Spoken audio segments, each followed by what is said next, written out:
Hi everyone. Um, I think you can hear me. Let me just check my audio level. I'm gonna take it up a little bit. Um, However, it appears that you can't see me. And what is unusual about that at the moment is that the camera is sort of kind of working. Like you can see a picture of my empty chair, but I'm not in it. But I really am. I'm sitting here and wondering if I have become invisible or if other things are happening that I'm not aware of. So I've been fiddling with my cameras for a bit. Um, so either I have become invisible or the webcam just froze while I was out of view and then hasn't actually like turned back on for real, even though it thinks it's on. So I want to try to um, power plug cycle the webcam here and see if that brings me back into opacity. Let me see.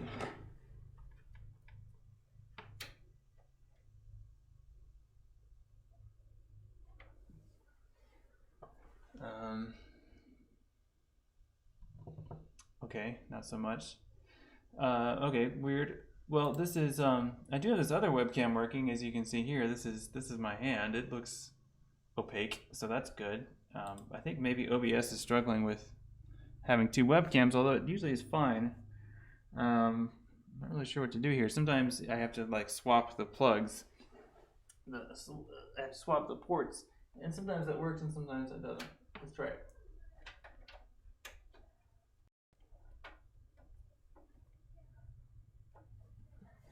Like sometimes it makes the problem worse. Um, oh, here I am. Okay, that's okay. That's working now. Let me check, fix my hair. Okay. And I know why my microphone was not the volume wasn't amazing, was because I didn't have it clicked on yet. So let me clip on here. Okay, that's a bit more normal. All right, and yeah, it's like it always looks a little weird, and then I double click on it, and then okay, then it adjusts the white balance. Yeah, okay, that's good enough. Sorry, I had to restart my computer like 10 minutes ago, so this is why I'm a little bit frazzled here. So let's make sure the webcam is the webcam working. Okay, now the webcam's frozen. Great. I mean the document camera. I had it set up to do like to show you like. See, now I'm invisible on that one because that one's frozen. Okay, I really had this working yesterday. Anyway, I'm just gonna go without the document camera. Maybe I'll try it again if we get to that point. Anyway, good morning. Good to see you all, or for you to see me, I guess, now that I'm actually here and definitely not a vampire. So today we're going to be talking about Frans Masereel. I'm going to be talking about Frans Masereel, and you've started talking about his work, The City, a little bit. And so I wanted to respond to some of your comments and suggestions or ideas that you put out in Discord already. And then I want to take you through some slides here. As you can kind of see, I've got some slides and some questions and some things to give you some historical context for Frans Masereel's work and look at some related and comparative works as well to kind of get another sense of how to appreciate what we're seeing here in some context. As I always say, this is not a history of comics or history of graphic novels class, really, but we do benefit from some historical perspective, and I try to put that in as much as I can. And really, I'm trying to broaden your ideas, perhaps, of what graphic novels and comics are, so we can understand and appreciate them beyond thinking of them as whatever generic notions you might have about comics as a genre. And so we want to think about comics as a medium, and that includes things that we might not otherwise have thought about or looked at in that much detail. So I hope you're doing well. Let me see, my volume's a little high now, so I'm going to pull it back a bit so I don't clip. Hopefully that sounds good. If you have any issues with that, let me know. Let me just double check that I'm on the right inputs. Sorry for all this setup onboarding stuff. Usually I'm ready to go, but okay, I think we're good. So yeah, I'm going to be showing you some things now, and if you have questions or comments about what I'm showing you, definitely let me know in the jump on the Twitch chat or the or the Discord chat. Really, I mean, this is probably better, but I do have both. I do have both up here. Let me just pop out. I'm going to broaden. Yeah, there's like two different ways for me to look at the Twitch chat that I found, so I'm going to do the one that lets me actually interact more on it in case someone wants to chat there. Okay, so let me switch to my, let me see, I have multiple scenes here. Here we go. So I'm going to switch over to this scene in OBS, and this is my slideshow that I'm going to use to share some things about Frans Masereel. Again, this is not a huge like a historical presentation really, but just to give you some sense of who Frans Masereel is. All right, so as you can see, the years there, 1889, 1972. So his work was, he was working mainly in the early 20th century, 1920s and 30s, are when most of his most well-known and influential works were published. He was Flemish, lived in Belgium, and published in France a lot. So he worked as an illustrator and did art for newspapers. He did lots of politically oriented imagery. His main medium is a woodcut. So he's taking a block of wood, cutting out the parts of it that you see as, like in this self-portrait here, the parts that are white are the parts that he would have cut out, and then it's pretty simple, right? I mean, you just sort of put ink on the raised surface, stamp that on something, and then that's the basic technique. There's more to it, but that's the basic idea here. So when you see his lines, we have to think of it as like what's left. And so if sometimes they look a little crude or blocky, it's because that's the medium. Like that's he's not actually drawing with a stroke, although he sketched first. But the line that we see, the edges that we see, is going to be a result of a slice in a piece of wood. What you see here, though, this is actually just a really like low resolution GIF image, so that's why you see the pixelization on it. He didn't obviously work in pixels, but this was just the best resolution copy of this self-portrait I could find for the slideshow. So it's not the best representation of the art form, really, but it gives you the idea of what he looked like, or how he thought of himself, what he thought he looked like himself. Okay, so he's known for several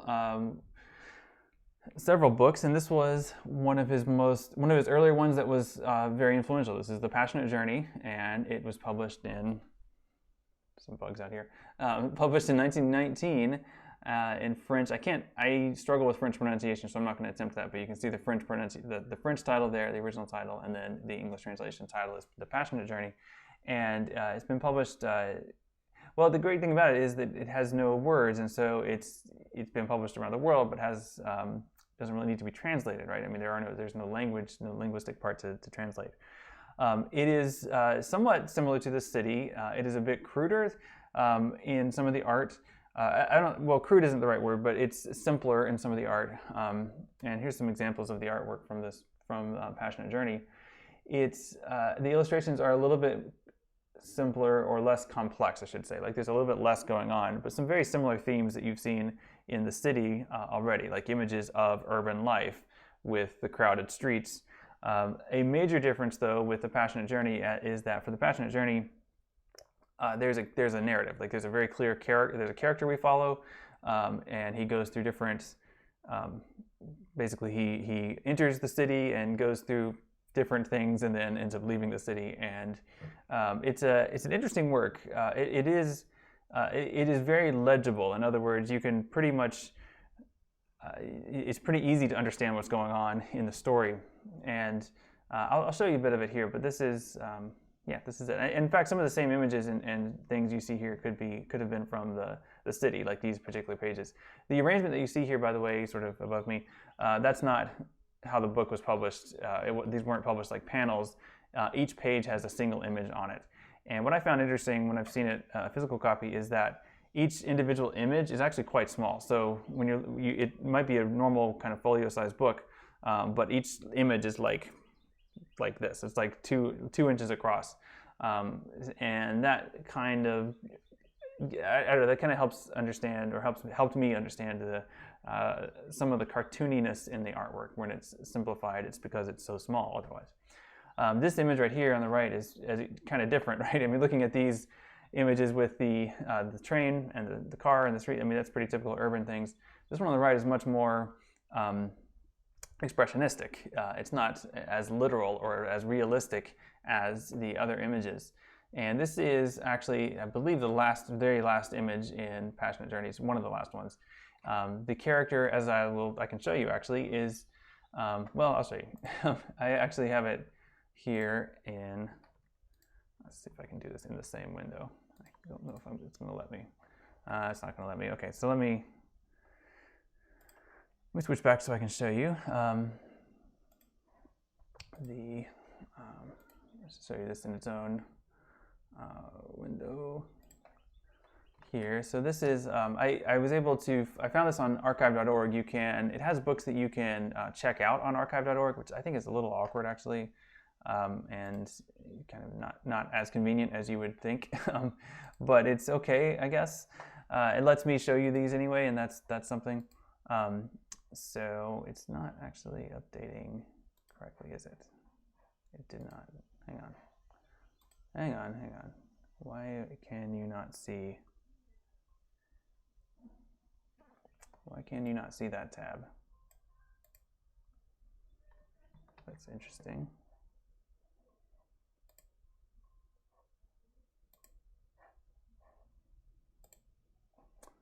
Do I have multiple?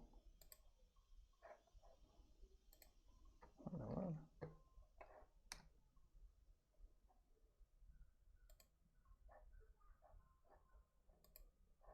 Oh, you know what? I wonder if Firefox is frozen. Man, come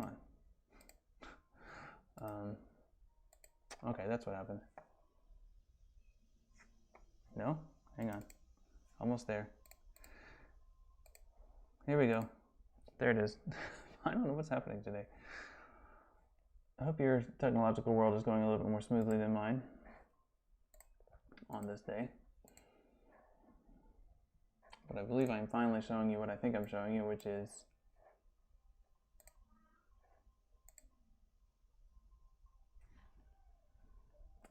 is this woodcut. I'm hearing music now. What is that coming from?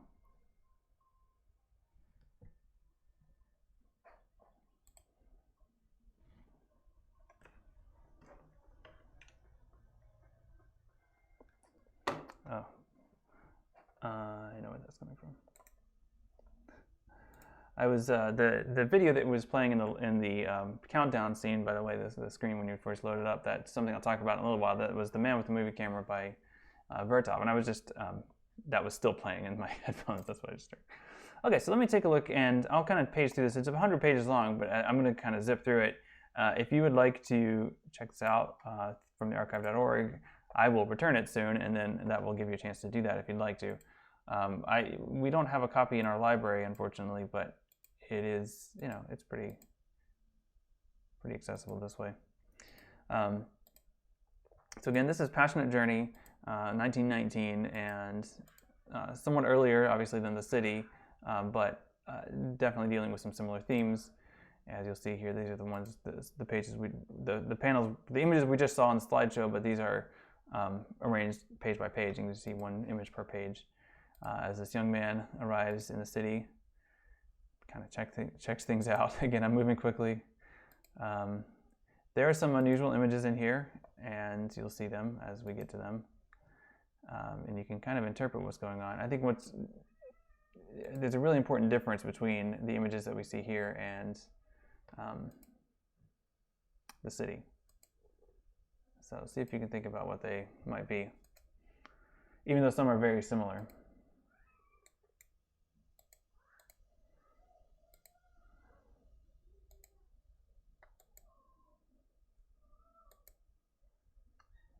Ice skating.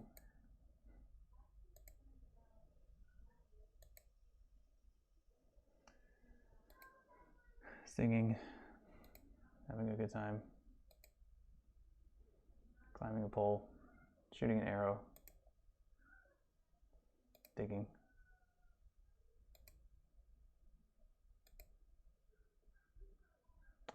Listening to a lecture. And what I hope you're noticing here is that this is the same character. So we're following this character on these things. And again, I'm moving very quickly. There's lots to appreciate about many of these images, and then understanding it as a story is also really important. Talking to an old man.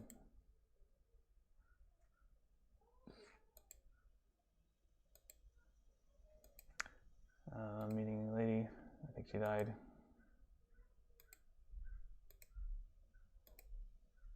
Swimming.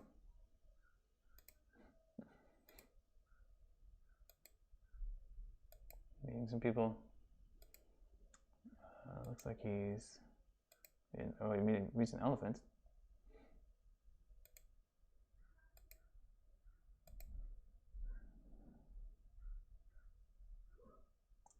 I'm not sure what's happening here. These two pages seem very close to each other in time. It seems like this is one right after the other. That's kind of interesting. He seems pretty pleased with himself, whatever he's doing. Yeah, I think he's so just in general. I think the arc of this is that this character he comes to the city, he experiences various things that leave him disillusioned. He leaves the city, experiences a different point of view in life, and now he's come back to the city, but he's cynical and kind of reckless, as you see. Check out driving that car. Let's see, what else does he get into?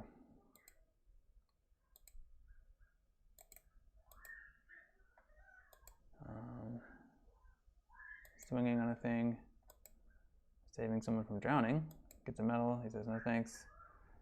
The city's on fire, and he's putting it out by peeing on it. And telling stories, kind of finding religion, I think. Meeting a dog in the woods, and then he just died, and he's become a skeleton at this point. And there he goes. Then he starts dancing around. So that's that's kind of it. Very quickly, right? A very quick story of a life. So the character, as you see here, has lots of different phases to his life, and ends up kind of in this kind of cosmic being who's a skeleton with this halo coming out. So pretty striking and unusual. But I think you probably recognize some of the same kind of scenes that you see in the city, but in this story, The Passionate Journey. Okay, so there was a few more things I wanted to show you. Let me get back to my slides. And now it's working. It just has, the problem is I have different Firefox windows, and so it's having a hard time telling which is which, I think. Okay, so that's Passionate Journey, and I showed you that there. I will send you a link to the slideshow if you'd like to look at it later. This one I don't have anything to show you for it, but I did want to mention it, and I do have this one image. So Masereel did work. He produced complete works that were books. He completed individual artworks that were woodcut. He did illustrations for other people's books, and so some of those were novels. And some things, he did a couple of these with Romain Rolland's, and they're interesting because they don't fit into an exact genre that we would normally read today. But basically, they were movie descriptions with illustrations. So it's the kind of thing that, but published as a book. So it's the kind of thing that might have been shot as a movie, and it was written with like dialogue and descriptions of scenes, but it was not filmed as a movie. I think the idea was that it was intended to be a movie at some point, but was never filmed. So all we have is the Revolt of the Machines as a book that is basically a movie script with illustrations, and pretty interesting because of its themes.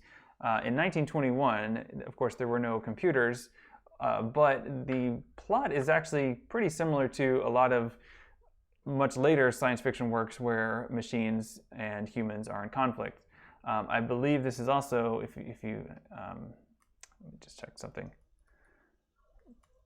The themes that you see here, I think, are also very similar to.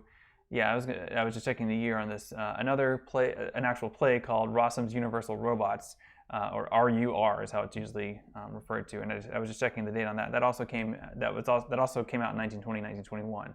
So you can see Rolland working with a lot of the same ideas as the writer of Rossum's Universal Robots, Karol Kopczak, I can't pronounce the name sometimes, but he was a Czechoslovakian writer who produced this play that gives us the term robot.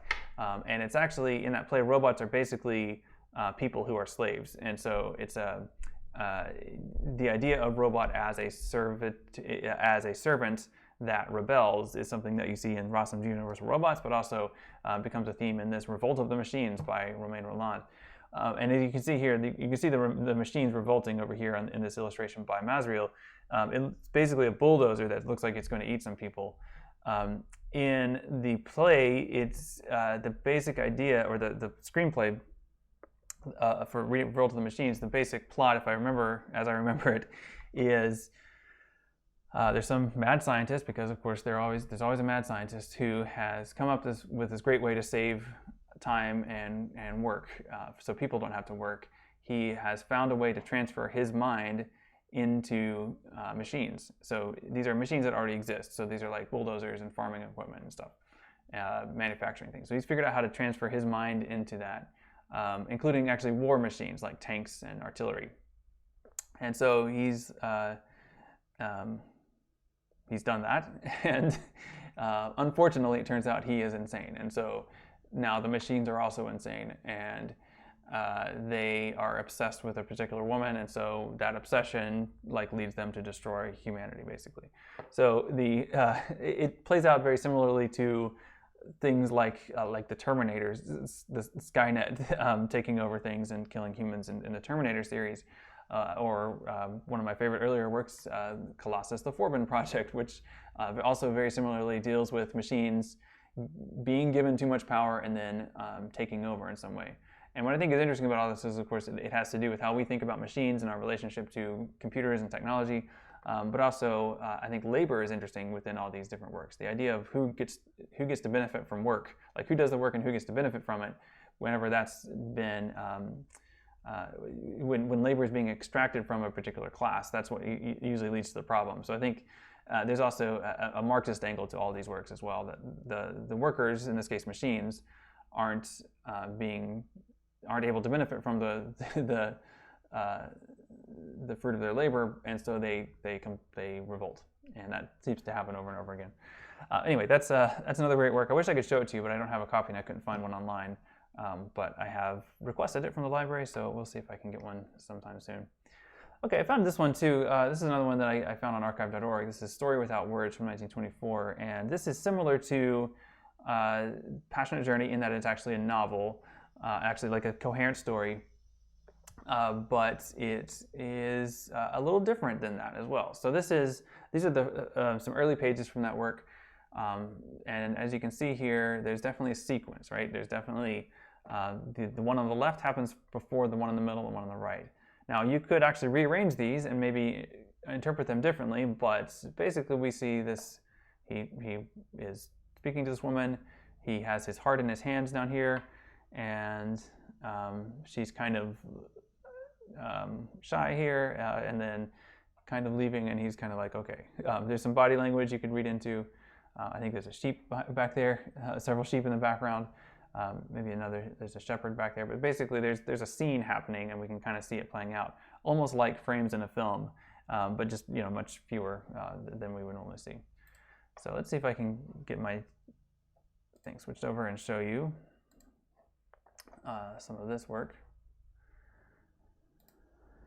And yeah, I kind of zoomed into a part of it that I thought was good. I wonder what happens if I go full. I'm afraid to go full screen. I'm afraid that you will lose my video if I do that. But okay, no, it's not actually full screen. That's good. It's just a larger view of it, which is fine. Okay, so what was it, around page 100? This particular work I'm looking at here has like this book in archive.org has two books in it. So it's got the idea, which I'll show you next, but then it's got this work here called Story Without Words. So here we can see, I'm just going to flip through a few pages of this so you can see how it's different from both The City and Passionate Journey. Similar in it being a narrative, but told at a very different pace than Passionate Journey. Right, so here we see some of those images I just showed you. He meets this woman, offers her his heart. She has a cat down there. It appears he's trying to woo her. She's still thinking about it. He's I think he's offering her a fancy dinner. Flowers, stars, money. Now he's just crying. And so the background is changing a lot right here. And I guess it's worth pausing to talk about what's happening here in this image, because this is something you see a lot in the city, and many of you, I think, commented on that. When you look at this image on the left, they appear to be sort of floating above this city, which is kind of compressed and shortened in the background behind them. So Masereel works in a style that I would call expressionistic, which means they are not literally giants here. This city is not actually that flat. It's meant to suggest the city and whatever emotions that conveys. We also get a sense, I guess, in terms of the plot, that perhaps he's proposing that they live in the city, or maybe she is. He seems kind of skeptical here, so maybe she's saying, I've always wanted to live in the city. But in other words, we interpret the imagery here as either symbolic or as expressing something of an inner state that a character is experiencing. So in this case, that's not literally a city behind them, but maybe the idea of the city in their dialogue, in their conversation, that we can imagine. Right, so I think here he's saying he wants to live in the country, and then here he's naked for some reason. And I don't know, this image is unusual. Like, he's here and he's taking his pants off. There's a woman in the well. I don't know if that's also meant to be symbolic. Sometimes nude women are an idea of, they represent something. And in the work called The Idea, it's another book called The Idea, and also an animated film by Masereel. The Idea is represented in the film as a tiny nude woman who has different problems. And so it's almost like she's she is an idea personified. And so nude women sometimes play that role in Masereel's work. So again, like the city, in the background, they aren't necessarily literally a tiny nude woman, but that's the symbol that he's choosing to represent the idea. So here he's saying, I'm really strong and I can do cool tricks. And there's a lot of this, right? Here he's carrying the city on his back, right? This is another symbol, right? He's not literally carrying this, but he's singing like a bird. He's building her a city. It's a long courtship here, I think. Now he's angry. Now he's begging. Now he has destroyed the city behind him. I really like this image. I don't know totally what's happening in it, but this one on the left, and that's why I use it as in a slideshow as the introduction to this work. Just the proliferation of arms and legs there looks really cool. I think it's meant to be like dance, like he's dancing, and there's a tarantula back here, an image of a spider. So there's the dance to the tarantella. Maybe he's doing a tarantella here, and his arms are kind of proliferating. But you could also imagine this as like, if you've seen movement with the strobe light on, it kind of looks like arms or legs or whatever's moving kind of proliferates or multiplies. And I think that's what's happening here visually. But again, the background is usually symbolic for these, so it's hard to say what's going on. Exactly. I mean, we can't look at it literally. So this is interesting. He's got a noose, it looks like, and she's got scissors, so that could be symbolic. There's also these crows forming the background. Now there's some skeletons. Now they're kissing, and things seem pretty great. But he seems kind of disillusioned, and now he's walking away. I don't know what's happened here, and it's the end. So it didn't end up working out very well, whatever is going on. So I don't know. There are layers to this, like any literary type work, and I don't know what all of them are. But anyway, I just wanted to show you that one because it's pretty easy for me to put on the screen and kind of flip through. But it's another example of narrative, because the city, if we look at the city as a narrative, we have to do some interpretive work to call it a narrative, and that's one of the prompts I have for you to think about. It is organized very differently than any of these works. But whereas the Passionate Journey is kind of somewhere between Story Without Words and the city. Story Without Words was very chronological. It seemed like the events happened one after the other, and they progressed logically. Even though towards the end it gets kind of harder to interpret, there is still that idea that that's happening later than the things that came before it in the book.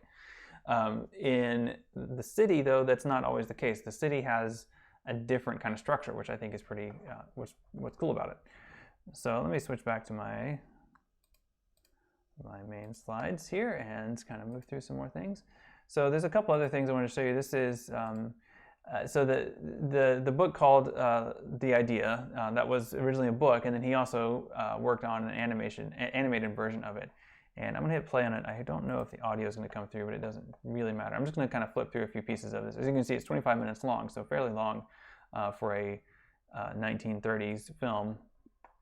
This would be the same year, or the same time frame, by the way, when like Mickey Mouse and Steamboat Willie and that era of Mickey cartoons was also being published and shown in theaters. So this one, though, is animated somewhat differently. And like I said, the idea of this is a good scene. This is the idea. This nude woman, this tiny nude woman, is the idea. And the idea, as you see, has all these problems in the world, and people try to take advantage of it, or corrupt it in different ways, or are shocked by it, and basically the world is changed by it. And then things are destroyed. Really, like a beautiful work visually, just very lots of symbolism, and so you kind of have to spend some time trying to understand what he might be getting at. Like here, this idea, the idea here, the specific idea, I think, has this sense of purity. So here, she's looking at the city and being, I think, disappointed by it, or being she's recognizing how she's being exploited by it, and so that's a theme that you see in other works as well. Let's see, this is another good part. Yeah, this character is having some kind of dialogue with her.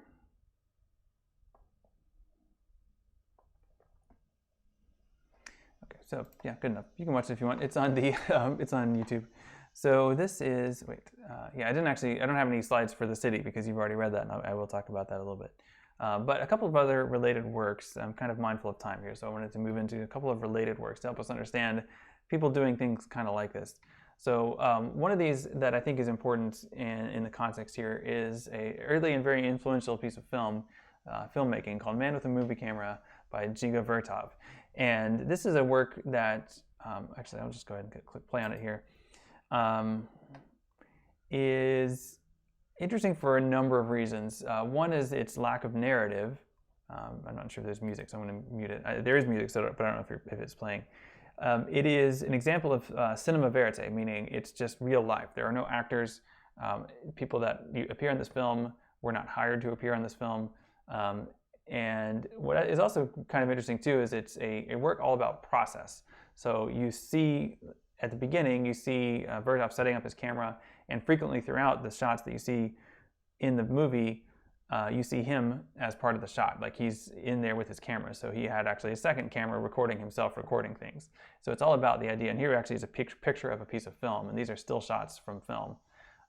So let me skip ahead to a part that's actually moving. It's really just kind of a day in the life of the city. So here's, she's getting her hair shampooed, and then there's a shot of some people doing laundry. I think there are some things in terms of the editing that try to make certain commentary, some certain comments about life, or try to find interesting resonances between different walks of life, different facets of life in the city. And I'm trying to, it's kind of slowing down. Oh yeah, here these guys are playing basketball. So it's it's meant to be kind of a slice of life. It's just sort of, here's what's going on, and it is populist in the sense that it glorifies just everyday humans, everyday people. It is also beautiful, just beautifully filmed, and fun to watch. There. Did you see him just go by the on the car? That was Vertov with his camera on the car, and here he is setting up a shot of an oncoming train. I hope he gets out of the way. Okay, yeah, I assume he got out of the way. But as you saw there, the camera underneath the train that he was just setting up. And you see it intercut with a shot of a woman waking up in bed. There's some interesting montage work going on where you get unusual juxtapositions of things. Some of it does feel a bit voyeuristic, but this is interesting. Oh, I guess he dug a hole. That makes sense.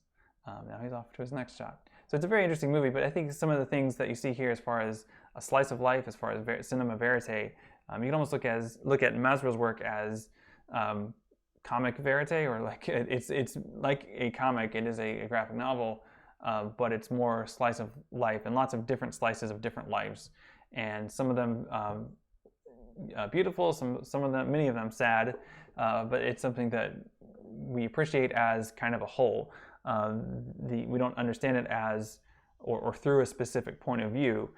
In The Passionate Journey, we got a lot of the same images of the city, but it's all kind of filtered through the point of view of that character that we follow. We kind of understand it as something he's observing, and we experience perhaps his ideas about what he's seeing. So when he's cynical, we kind of experience his cynicism, or we can at least triangulate our interpretations off of his cynicism. And so it's organized around those things. This is just the last. This is the last slide. I think, yeah, almost the last slide. This is another work that was published around the same time and worth mentioning. This is God's Man by Lind Ward, and Lind Ward was an American, and he also worked in woodcut and also used woodcut to create wordless graphic novels. So very similar in some ways to Masereel, and was influenced by Masereel. Like he talked about how he saw Masereel doing this, and he was like, hey, I can do that. Also, Lind Ward, like Masereel, illustrated several books and was an artist who worked in different media. I have this book with me here, but I don't know if I can show it to you or not. I was hoping I could show it to you on the document camera, but unless things have changed, the document camera that I have set up here. Oh, wait, is it working? No, it's not working. It's still frozen. Okay, I'm going to try one more time to get this document camera working, and then if it doesn't work, I'll just move on to something else. So I have to get down here. I have kind of a rat's nest of cables.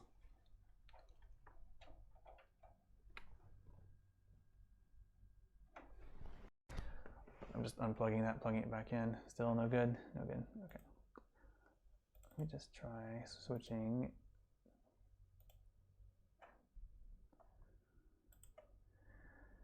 No, it's still frozen.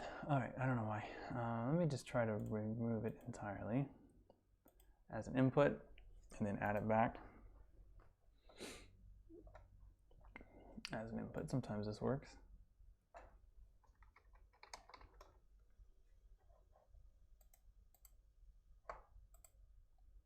No, it's not picking it up at all. Great. Okay. I did, by the way, I went to campus yesterday. I went to the 327 to test the setup there, and it does work. They have a document camera and a webcam, and so I could replicate this setup there pretty easily, and so I might do that. For one thing, their document camera is much better than mine that I made, and so it's that alone might be a reason to actually stream from there. So I might try that on maybe I'll give it a test run on Monday, just to see how that goes and make sure that it's going to work. All right, well, let's take a look here at a couple final thoughts about Masereel and the city. If I can switch my thing over.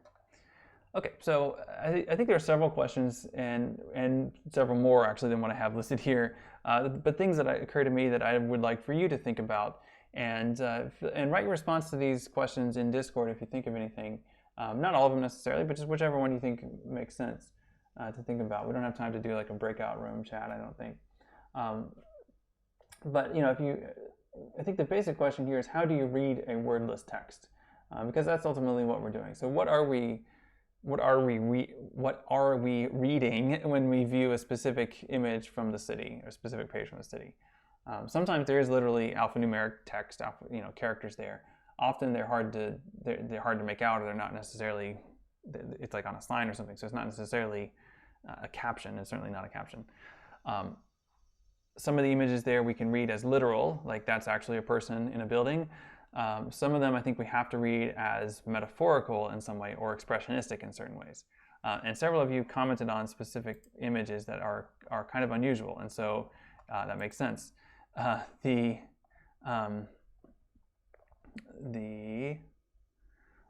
some ideas here. I'm just kind of looking through Discord. All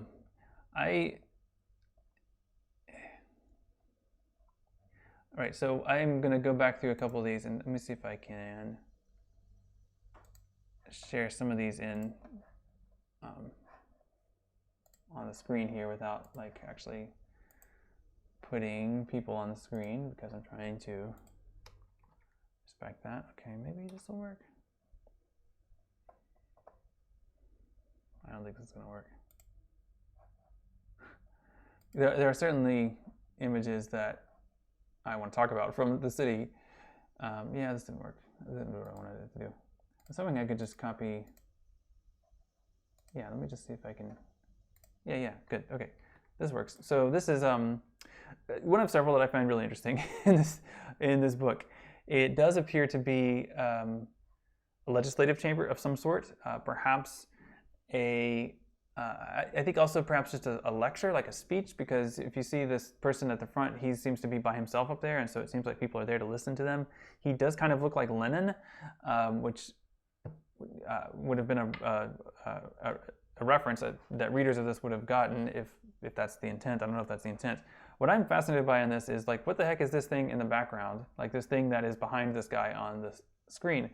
It's either a hat or it actually looks a lot like, if you go back to the Passionate Journey, if you look at this last image in the Passionate Journey, where there's this like smiling sun here, and then these like stars, and then this planet at the top left, which I take to be Saturn, or a ringed planet.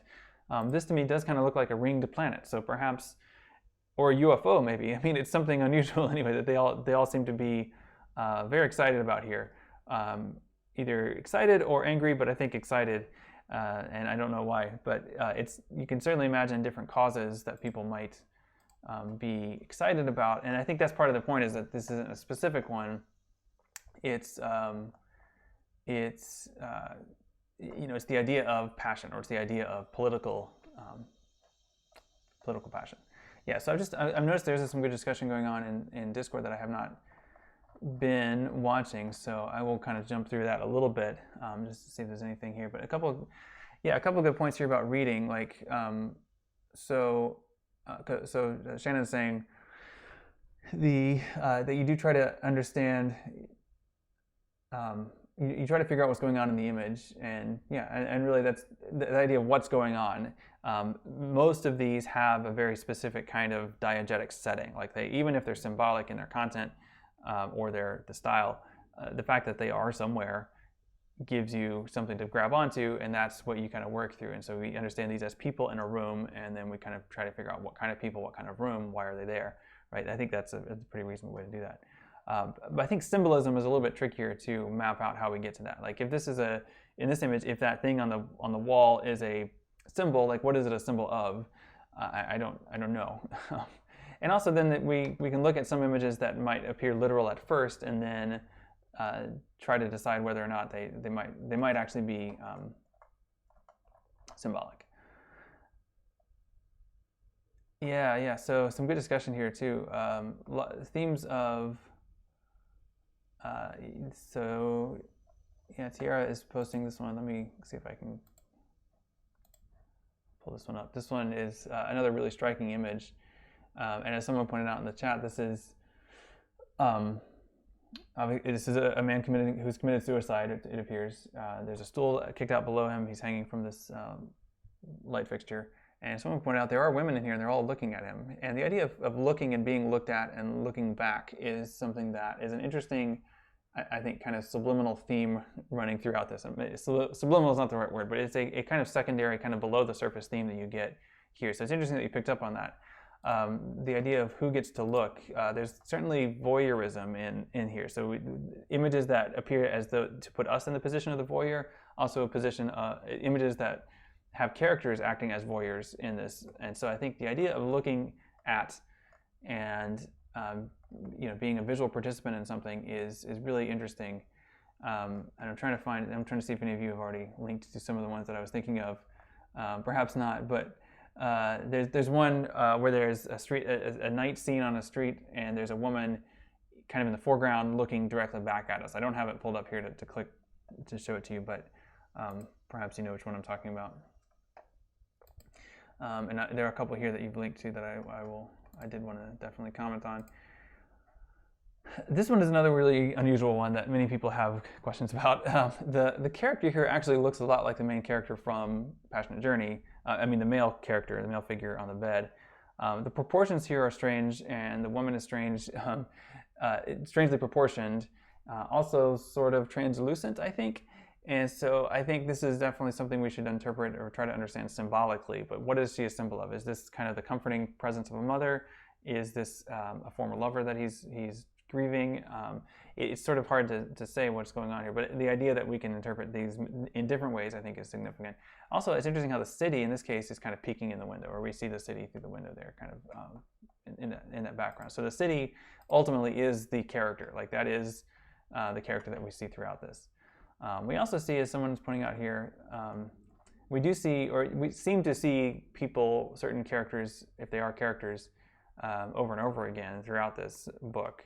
So there are either recurring characters or perhaps recurring types, meant to be certain types of people, like the sort of businessman with the hat and the mustache.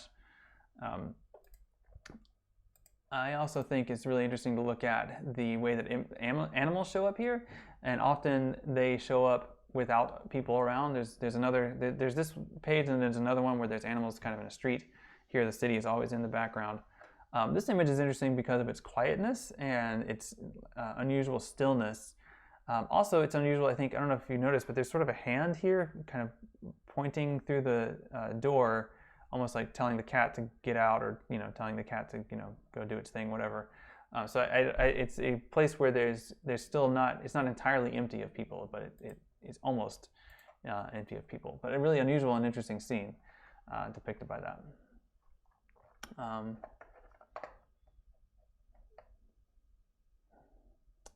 It's further up in the chat, I think. Are you replying to me when I was asking about the, perhaps it is, let me see. I'm just kind of scrolling through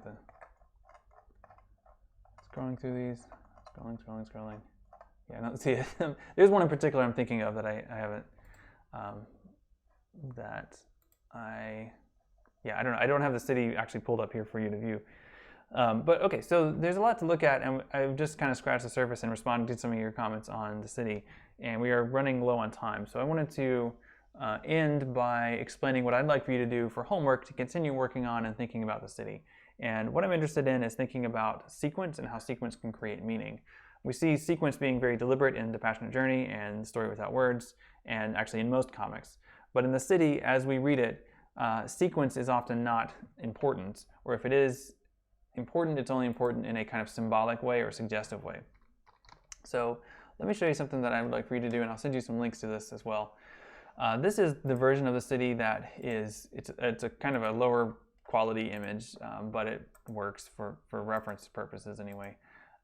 There was a much better quality website like that had these images hosted on it, but they took that down. The website took their images down. So you can still get to it through the Wayback Machine on archive.org, but it's slower. Here's one of the scenes I was thinking of where we as the viewer become the voyeur, kind of looking through these windows. So let me click through this really quickly to get to the one I was talking about. I really like that last one, by the way. It's just kind of a nicely composed image of these leaflets kind of coming out of an airplane. You can barely see the airplane's wing. Just a really unusual perspective to focus on. Oh yeah, you saw the man with the movie camera back here, right? So this is the movie camera. It looks like a funeral procession that's being filmed, and you see this man with a camera in there, but that definitely reminds me of Vertov. Vertov came later, so he would have been influenced by this, if anything. But the similar idea of media becoming part of the content. So there's a couple. I'm trying to find there's one or two, yeah, and I love that one. There's one or two scenes of looking back.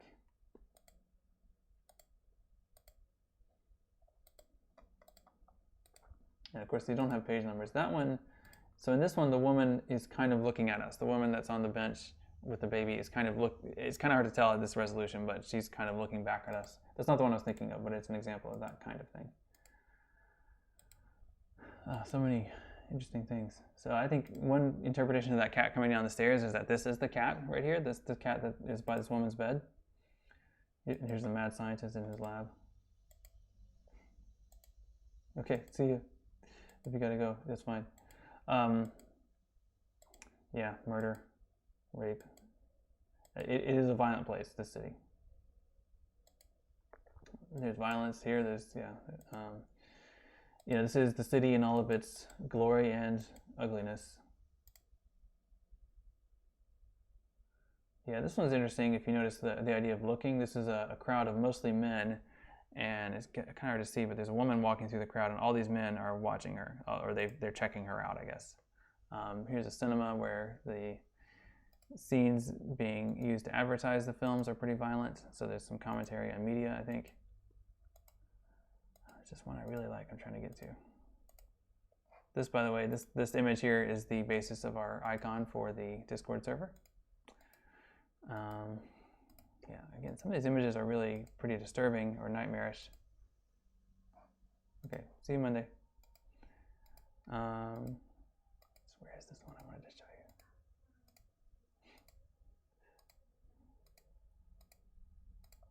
Where's the page numbers? There it is. Good. Yeah, this is what I was looking at. This is such a curious image to me. There's this man on the bench behind in the background, clearly, you know, either asleep or upset or something. Here's this woman looking back to us and kind of smirking, and her expression is what I find so interesting. Like, I don't know, you know, maybe I'm overinterpreting it, but it looks like she knows something or has done something, and that there's something that we could sort of read into or out of that. I don't know. There's something fascinating happening in that image. All right. Well, I do want to wrap it up, and I know some of you may have to go for other classes. That's totally fine. I will explain and demonstrate what I'd like for you to do for homework, and then I'll write it up in an announcement as well. And maybe I'll clip out this part of the stream so that I can also have a video explanation of what I'm showing. So here's what I'd like for you to do. So there's a website I made, not even a website, it's just a little tool that I made that lets you create kind of on the fly 3-panel comics out of images that are hosted online. So for this to work, the images in question have to be hosted publicly online somewhere, and that's all we need.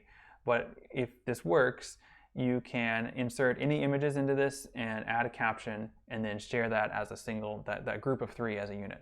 So let me show you how to do this from a couple of different places. So let's go to here, right? We'll just use this one. Let's say I wanted to use this image in this little triptych thing I made. I need to get the URL for the image, not the page that it's hosted on, which is in this case graphicwitness.org/historic/s97.html. That's actually a web page that includes the image. I don't need that, I need the actual image. I can get this if I right click on it and go to copy image location. I know you can't see my menu as it pops up when I right click, but copy image location or copy, something like that. That's going to give me the image by itself, and so I can check that by putting that in the URL in the address bar here, and now it's graphicwitness.org/historic/s97.gif, and that works. So if I copy this here, and then I go to my little triptych tool, which again I'll give you a link to, you paste that URL here, and then click the plus sign, and then it adds it into this kind of comic maker thing. Let me just share the link to what I'm doing here. Okay. Here.